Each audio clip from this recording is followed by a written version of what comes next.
Well, welcome to the Podwave studio and the podcast with Dr. Brian Walker, Legalise Cannabis Party in Western Australia. And today I'm privileged to be speaking with Jason Meotti.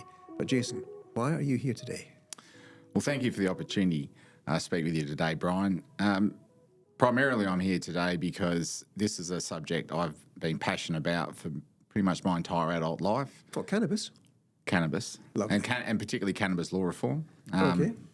Of the last few years in particular, it's taken a slight turn in the fact that I now use cannabis for medicinal purposes, for chronic pain condition and for my mental health, which might sound a bit counterintuitive, but it does actually it helped with both of those. And the opportunity came up for me to put myself forward to be the Senate candidate in Western Australia for Legalise Cannabis Australia, and I've been fortunate enough to be pre-selected. So I'm looking forward to the challenge. It's going to be fun. But tell me, do you have much of an economics background? Well, I've spent most of my adult life from 30 onwards in the financial services industry, so over 20 years, and ended up as a licensed financial advisor. Do you know why I ask? Yes. I do, Brian. Oh, okay. It's the economic report that we put out here, an economic Yes. case to legalise cannabis in Western Australia. Yes. Which put out $1.25 billion on the 4-year forward estimates that we could accrue simply from legalising cannabis used recreationally. Yes. Okay. You, however, go an awful lot further. Tell me about your views. Look, I think what we need in the context of drug reform in this country is a complete re-regulation of everything, quite frankly. I believe at the moment alcohol and tobacco are too readily available, and the other drugs are only available through illegal means largely. And illegal means also means that there also could be dangers because Absolutely. they're made illegally, they're made maybe not cleanly, and people would sell them to people who shouldn't have them in the first place, children, for example. Absolutely. And they might also be interested in making people try other things which are actually much more dangerous than cannabis. Correct. And the only proven connection between cannabis use and harder drugs is the source of getting those drugs through the drug dealers. Very much so. And unlike a regulated system, they don't care if you're underage. They don't care if you've got an issue with it. They just want to sell it. Let's talk about the reasons people would be frightened of cannabis, apart from the obvious propaganda. But you see, as a medical practitioner, I often say that the gateway to hard drugs isn't cannabis, it's alcohol. And before that, even more dangerous as a gateway to other drugs is Tobacco. trauma. Oh, yes. Trauma. Well, absolutely, yes. Because most people I find using illicit drugs or prescribed illicit drugs is because they're treating the trauma that we as doctors haven't recognised or treated.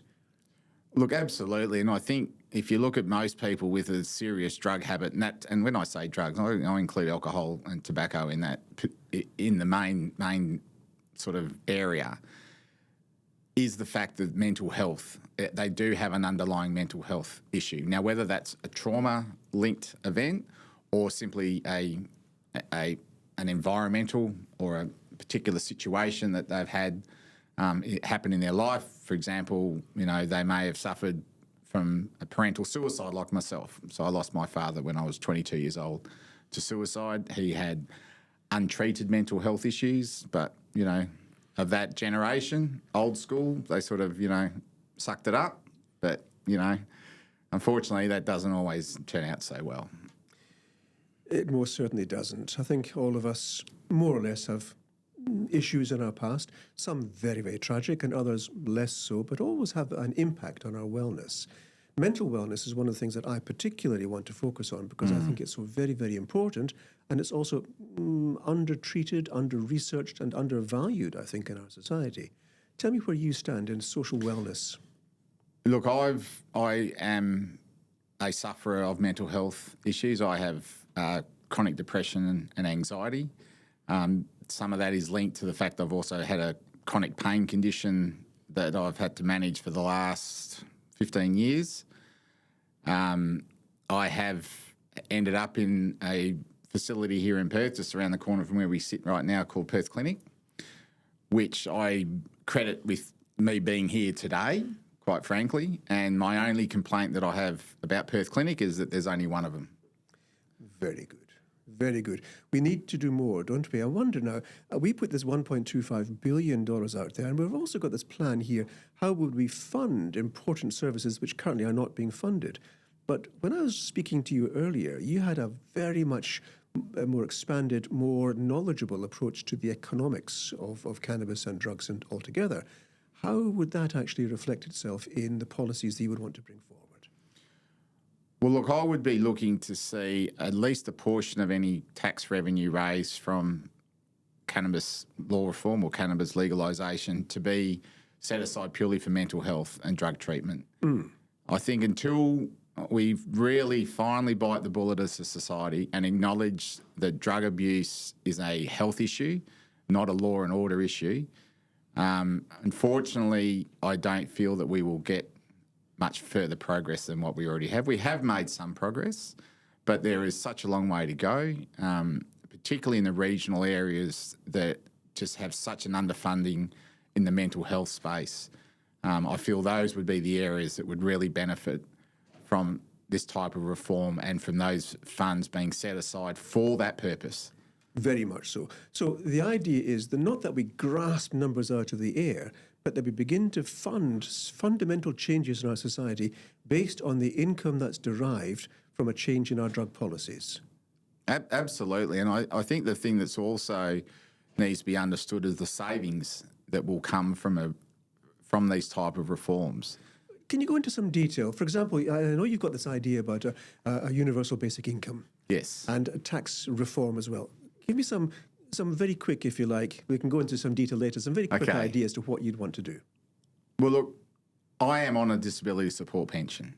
And whilst it was a massive fight to get on the disability support pension, because of my financial planning background, I'm a numbers guy, I crunched the numbers, and within a matter of hours of me realising I was on the disability support pension, how little that was going to provide. And in fact, at a point, just quite recently, until my wife had a pay rise, her wage was below the poverty line.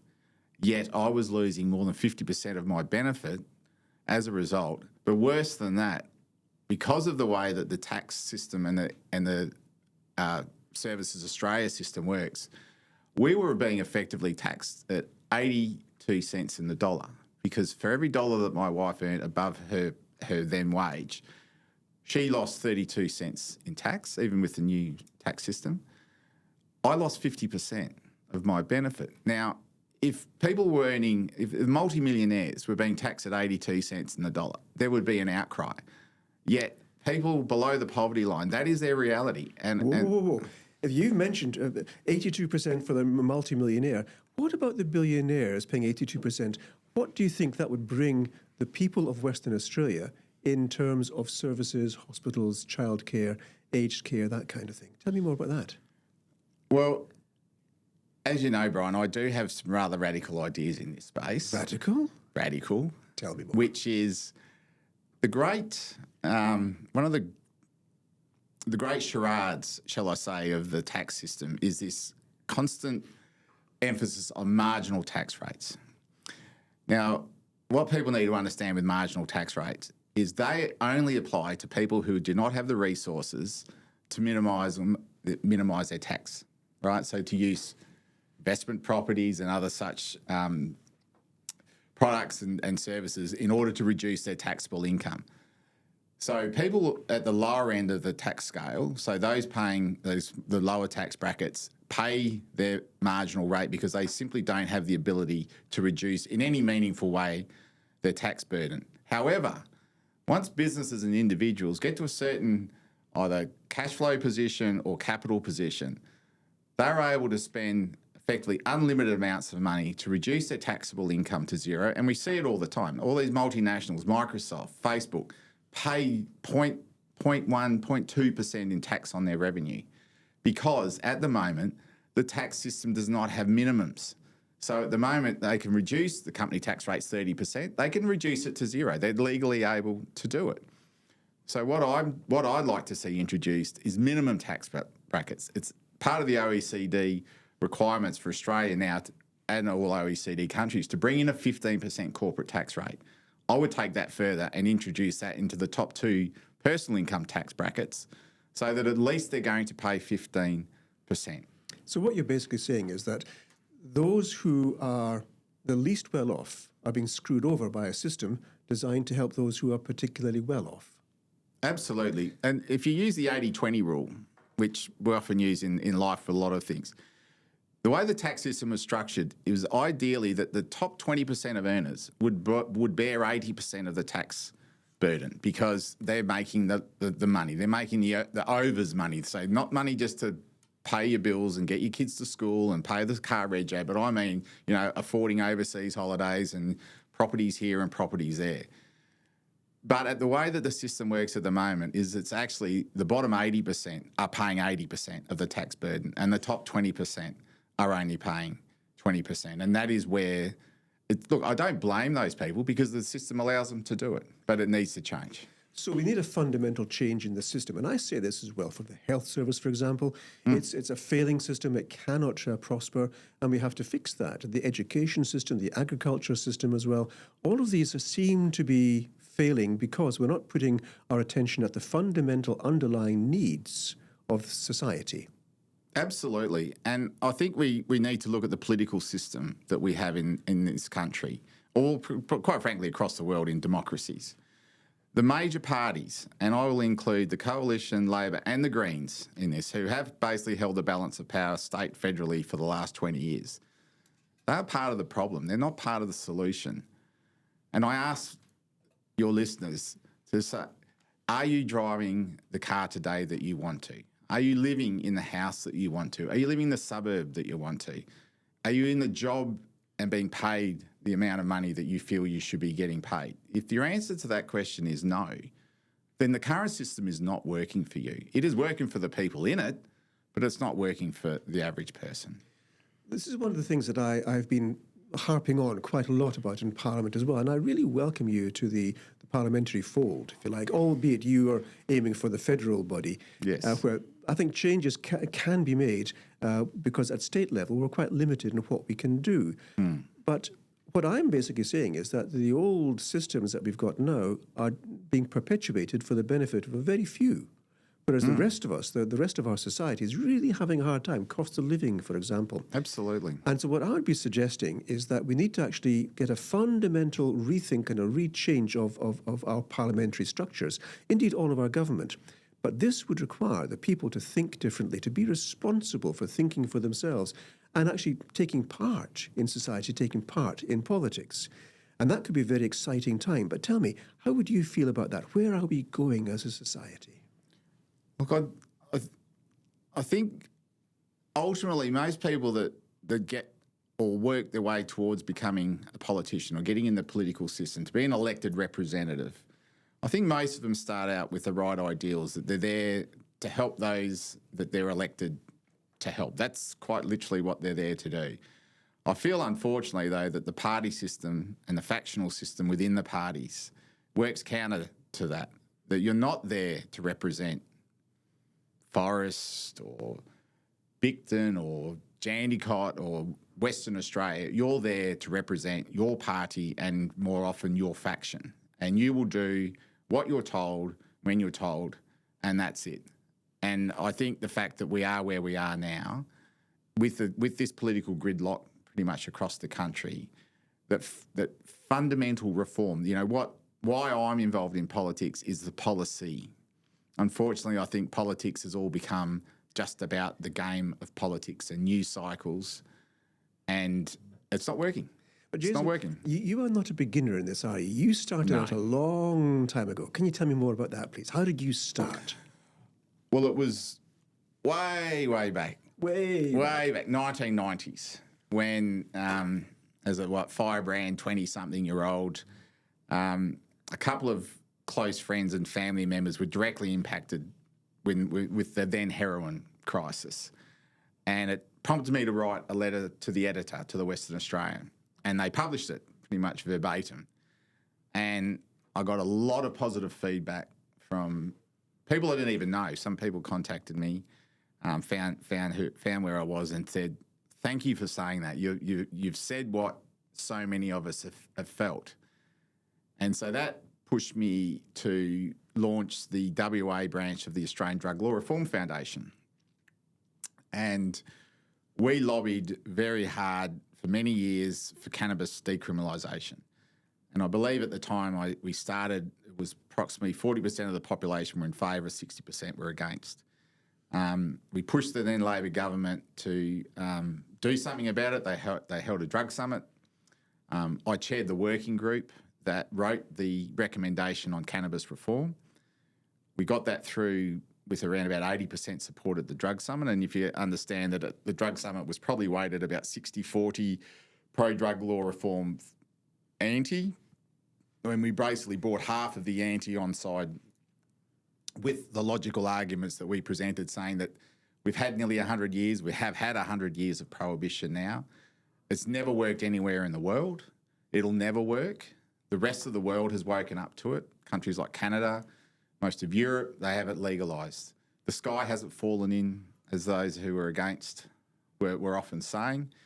And I was very proud to see in, I believe it was around 2004, when Western Australia introduced decriminalisation of cannabis through the state parliament. So what I would say to your listeners is that if I was able to change legislation outside of parliament, imagine what I can do if I'm in. But tell me, people would rightly say that their fears are that cannabis is a dangerous drug, it causes psychosis, it's universally unhelpful. I, of course, I'm saying completely the opposite. Tell me, do you have any experience of any of the negative aspects of cannabis? Oh, absolutely. And look, there's no safe drug at all. There's no drugs that are safe. And if you get back to your earlier point about the illicit market, I'm also an industrial chemist. I have a Bachelor of Applied Science. And what I do know is that 98% of every substance on the planet, in its pure form, is a white crystalline solid. If you ever had an exam in first year and it was asked to identify this particular chemical, if you wrote white crystalline solid down, you're going to get 80% right. The other 2% are a few gases, a few liquids, and a few coloured compounds.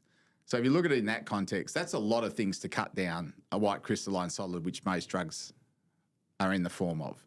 So there's the quality control issue, and that's the same with cannabis. You don't know where it's grown, you don't know what drugs or chemicals have been used to produce it. And it's definitely, if you've got a family history of mental illness, it can cause issues in that respect. But I would also argue that cannabis shouldn't be available to underage people. And it is at the moment, because drug dealers don't check for ID. They just want to sell their product. So if we regulate it properly and have it in a situation where only 18-year-olds can even see it, let alone purchase it, so I'm talking a secure, effectively sales where you have to prove your ID before you come in. And if truth be known, I think that should be happening with alcohol and tobacco as well. It shouldn't be available just on supermarket shelves effectively like it is. It should be restricted to 18-year-olds. Yes, there are some issues with it, but there's far more aspects of cannabis and cannabinoids and THC that are beneficial to people, and it's a fairly weak argument, I think, when you consider how widespread it is, how effective it has been, people with epilepsy, especially children, and we're talking about the non-THC components as well, but unfortunately under the legislation at the moment, everything's caught up under the same umbrella, including hemp, which, you know, you've got more chance of dying from the amount of hemp you would need to consume for what we would call in chemistry an LD 50, so a lethal dose 50. So how much is required to kill a 50% population of, say, lab rats, which I'm fine because I hate rats, so they can do all those tests as much as they like. But you've got more chance of being crushed by the weight of the hemp than from smoking enough to do any damage. So, you know, it's a tired argument. It was an argument from 30 years ago. It's been completely disproven. The benefits far outweigh any side effects, but we can manage the side effects. I'm not saying there aren't any, but this is where, if there is hypothecated funding towards mental health and drug treatment services, we can offset that. So it's not an argument not to do it. It's maybe an argument of, okay, how much money and where do we need to put the resources to mitigate that? Now, looking at the harm minimisation and how the regulation of cannabis is nothing but beneficial to our society, we can then move on to the concept of how would we economically benefit, because you've touched on that earlier, but do you have any idea of what we would do with the funds which are associated with a legalised cannabis business, in fact, a decriminalised or legalised drug system? How would we actually benefit as a society? What would be the good points? What would be the bad points? Well, I think one of the main areas of growth that I see, and particularly for regional areas, is hemp, is the commercial production of hemp. It's a far better product than a lot of the synthetics. And, you know, let's be honest, cannabis was decriminalised back in the 1920s, around the time when the first plastics were being produced, oil-based plastics. And my understanding, it was the DuPont business that pushed very hard for cannabis to be criminalised. It wasn't at that point, simply because hemp products and hemp plastics were far better than the then oil-based ones. You've got the wonderful picture of, who was it, Ford, beating one of his cars, which is made of hemp, the hemp plastic, if you like. It's harder than steel and difficult to break. You can imagine how unprofitable for a car company it would be if the bodies persisted forever, wouldn't it? Well, that's it. And I think, you know, you can look with a fair bit of cynicism as to why some drugs have been criminalised, because if you look at human history, up until about 120 years ago, every natural product was readily available. You know, cocaine, heroin, they were in elixirs that they were sold through the Wild West, and a lot of people became addicted to them, of course. But they were part of the standard medical practitioners' available substances for use, and cannabis was in amongst that. But like, you know, we had the Reefer Madness sort of palaver movie that came out, which was just pure propaganda. And, you know, I do look with a bit of cynicism as well at the time that the only amendment to the US Constitution to be overturned, which was prohibition of alcohol, coincidentally, as that was lifted, all of a sudden all these other drugs became illegal because, you know, the organised crime network that they'd built with prohibition of alcohol had to do something. So it was maybe a bit of a quid pro quo there, saying, well, we're going to take this offer, but you guys can have the rest. Ooh, that's cynicism. I love that. I love that. Hey, listen, how do you see the future when it comes to cannabis and hemp in our society? What's the future for us? Look, I think those jurisdictions, whether it be in Australia or elsewhere, that fully embrace this will benefit massively financially. There is a massive market for hemp and hemp products, and we're in one of the best growing conditions, some of the best growing conditions in the world. You know, we're not just talking about fibre, rope, but there's plastics, there's the hemp oil seed, hemp seed itself. I think it's almost limitless what we could do, and we could even, you know, I'd love to see manufacturing come back to Australia in a big way. Fascinating. Manufacturing coming back, because I was listening to a briefing the other day there when it was said that the manufacturing was taken out of our hands by first the UK and then by the USA, saying, never mind, little boy, little Australia, we'll take care of that, you carry on being the agricultural centre. Basically disenfranchising Australia out of the market of producing high-quality goods. And now we can't make cars here anymore. Our underwear is being made in China or Thailand. We've lost all of that infrastructure, which allows us to make our own goods, in fact, be self-sustaining and able to hold our own in the world. How would you actually address this? Well, look, I think COVID showed us how brittle our society and our systems are. This just-in-time manufacturing philosophy of we won't keep stuff in a warehouse on standby because the warehouse costs money and that's capital tied up in product that we're not actually getting money on. So it's this just-in-time, you know, we wait for a sea container to come in and then we will, you know, produce the next lot of goods and off we go. Well, of course, COVID, once that stopped, everything shut down. You know, fundamental things that we'd taken for granted were no longer available. Everyone remembers empty supermarket shelves and no toilet paper and all the rest of it.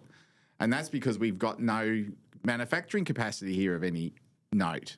And what I'd love to see is to encourage, and if that's through tax or whatever, because I'm more about fair trade. I'm quite sceptical of free trade, because free trade doesn't take into account the social settings in each of those countries. What is there a social safety net? Is there social security avoid? What are people's wages? Now, if you're competing, if your wage is 10 times what someone is in another country, but they basically live in, no running water, no electricity, that's not comparable to Australia.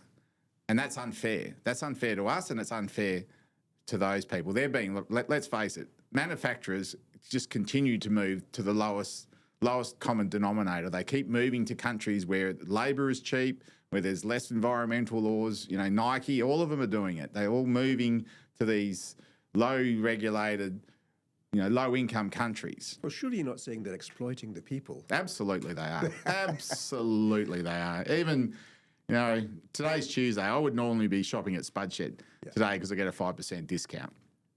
And, even something as simple as a bag of pizza cheese. I love, I'm Italian. I love cooking, and I like making pizzas. I used to own a pizza shop in Broome. A bag of cheese used to be 500 grams. It's now 450 grams. They've dropped it by 10%, but the price is the same. Excuse my French, Brian, but they're really quite taking the piss. Yes. And particularly since COVID. So, we do need a reset. And if that means then that products that are produced in Australia are given some advantage over these cheap imports where they're exploiting labour, I'm quite comfortable with that, because we need to level the playing field. Rather than drag everybody down, how about we lift everybody up? And that's what I would like to see. And further to that, if we do encourage manufacturing back in this country, I'd love to see some of these facilities set up to produce things that we need in like a pandemic type situation. So to be able to produce PPE.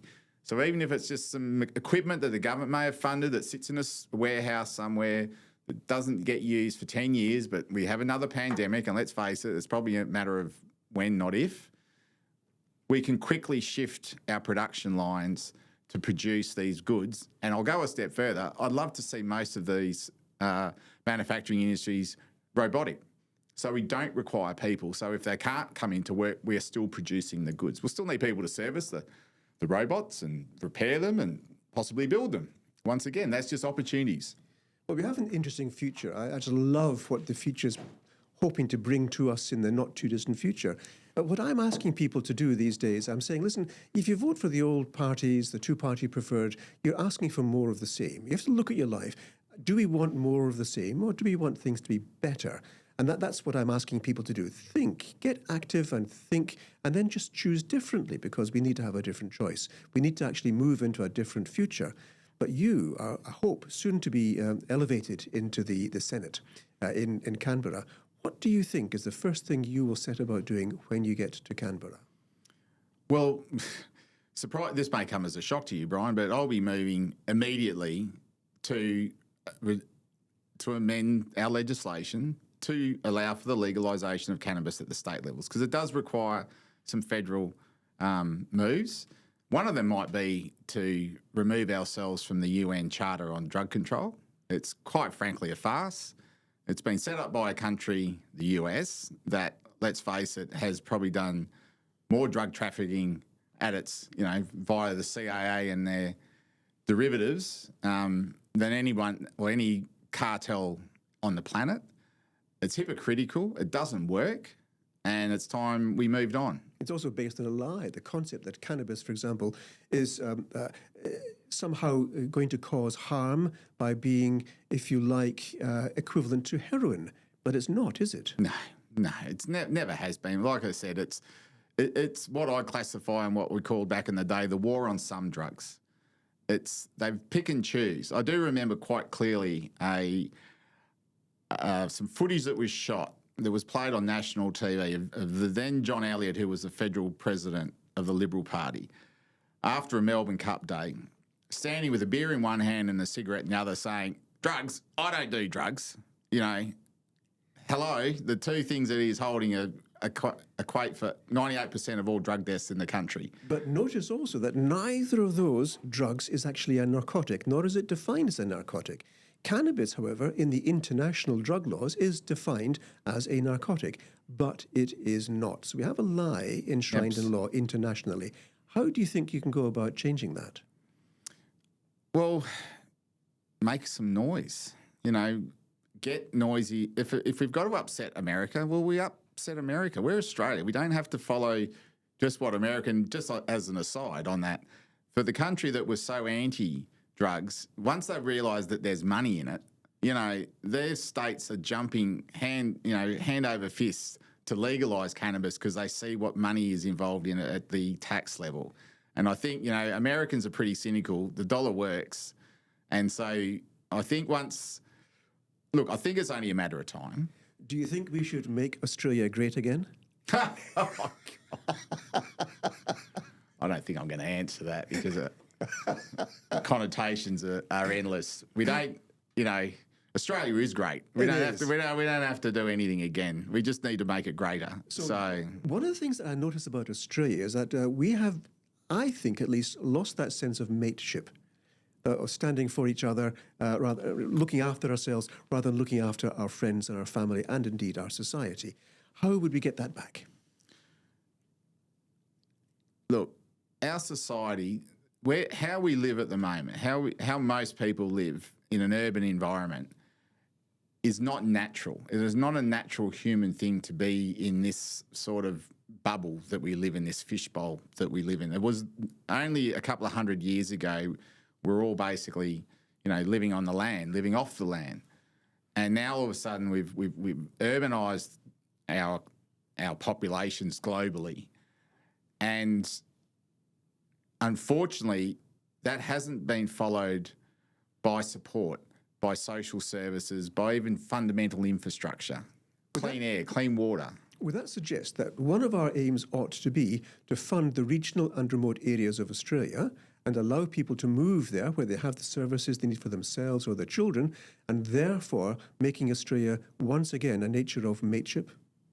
Absolutely. And I think one of the reasons why, I don't think it's the fact that people don't care about their neighbours or their friends anymore. They just don't have any time.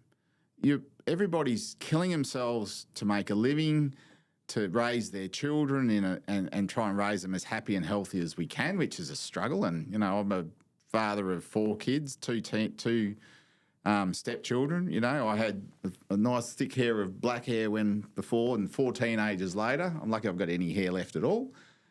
But all we wanted for our kids was the best education that we could provide for them, support them in their sport and their other activities. And I'm delighted with how my kids have turned out. We're the Brady Bunch, as our friends all called us. But, if I may digress slightly, the thing I used to always say about the Brady Bunch was, one, they had Alice, and we all often would yell out, where the F is Alice, because we could have really used it at several points in that journey. But more so that both the exes were dead, which made it a lot cleaner. Now, I don't say that as I wish anything bad upon my ex-wife or indeed my wife's ex-husband, who is over every Sunday for dinner, I might add now. But the fact is that when you have those dynamics in play, it's very difficult for people to be able to get beyond just their own little world to be able to help others. So what we can see actually is that there's such a lot that needs to be done, and the old ways of doing it is just not going to bring any freshness to us. We need to actually choose differently, think differently. And you've outlined a number of ways that you could think differently. So the question really ought to be, shall we vote Legalise Cannabis 1? Well, of course we should. Yes, absolutely. And Brian, I think what we need to look at, what people need at the moment is to be given some space, to be given some breathing room. And in one respect, that is financially, to give people some financial breathing space, which is why I'm an advocate for a universal basic income. Just to generally not have anyone live in poverty, not just no child live in poverty. When we saw through COVID, when the government increased job seeker or whatever they called it at the time through that period, that the government could afford to give people effectively a living wage who were on social security benefits and drag them out of poverty. It didn't bankrupt the country by any means. In fact, what it did was help increase consumption because those people at the lower end of the scale spend the money. The wealthy people would bank it, and they're part of the reason why we had such a burst in inflation, because they couldn't travel for several years. And then when the airlines jacked up their prices, well, they didn't care. Money wasn't a problem. They threw money at it, which was one of the causes of the spike in inflation. So, you know, give people some breathing space. Give them the option to be able to not have to both work full time, to actually have our parents raise their own children and not have to put them in daycare. Just to give people a break. Give people a break. Give them an opportunity to take some stock. And I think we'll find that society in general will calm down, because it needs to calm down. We're in a very heightened state at the moment, largely produced by effectively a gridlock political system and a lack of will to make bold but ultimately beneficial decisions that will benefit the majority. So what we're saying, basically, I've been saying this for some time, is what we need is a party which supports freedom, truth and growth, and it's for the benefit of our children and grandchildren. Absolutely. Absolutely, Brian. And I do believe that the Legalise Cannabis Party is that vehicle. Australia has been screaming out for a centre party to genuinely hold the balance of power equally in both hands. Not the far left and not the far right, but somebody in the middle, because there is nobody in that middle at the moment. In either the major parties, as I said, the Labor coalition or the Greens, it's void. Everybody's swung out to the extremes, and nothing good comes from the extremes. The majority of Australians live in the centre. It's about time that they got represented. And that is my promise, that I will represent those in the middle, those who just want to be left alone to raise their kids and do a job that they love and live where they want and drive the car that they want. And, and if they're like me, own the boat that they want so they can go fishing, which is, I've got a mate fishing up in Shark Bay at the moment I'm insanely jealous of, but my wife's Dr. No at the moment. I'm not allowed to go on fishing trips. So, we'll get there though. And on that note, Jason, I wish you all the best. Thank you, Brian. Authorised by F. Mulholland, Legalise Cannabis, WA.